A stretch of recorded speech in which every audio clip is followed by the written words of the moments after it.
అరే విష్ణు, జరిగిపోయిన దాన్ని తలుచుకుంటూ ఇంకెన్నాళ్ళరా ఇలా బాధపడతావు? దీనికి అంతటికీ కారణం నువ్వే కదా. నేనేం చేశాను రా విష్ణు? నువ్వు కాకపోతే ఎవరు? మొదటిసారి కత్తిపట్టేప్పుడు వాడిని నువ్వు ప్రశ్నించుంటే వాడిలా తయారయ్యేవాడా? అర్ధరాత్రి 2 గంటలు తాగొచ్చిన సరే తలుపు తీసి భోజనం పెట్టావు, వాడిని కారాపం చేసావు, వాడిని మొండోని చేసావు.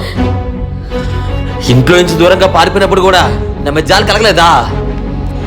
నేను నీ కడుపులోనే కదా పుట్టాను. వాడంటే ఎందుకు అది ప్రేమ? ఓ, నిన్నెవడేమనంటే కొడతాడనా? ఈ చిన్న కొడుకు చేతకారాడు కదా. ఏ, నీ పెద్ద కొడుకు ఎలా పోయినా సరే నేను బాగా చదువుకుని మిమ్మల్ని మంచిగా చూసుకుందాం అనుకున్నానే, కానీ మీరు నా కోసం ఏం చేశారు? నా గురించి పక్కన పెట్టమ్మా. రే, మీ అన్న నువ్వు ప్రేమించిన అమ్మాయి చెప్పేసి వాడు ఇప్పుడు వేరే అమ్మాయితో జలసాగా తిరుగుతున్నాడంటే చాలా బాధగా ఉందమ్మా.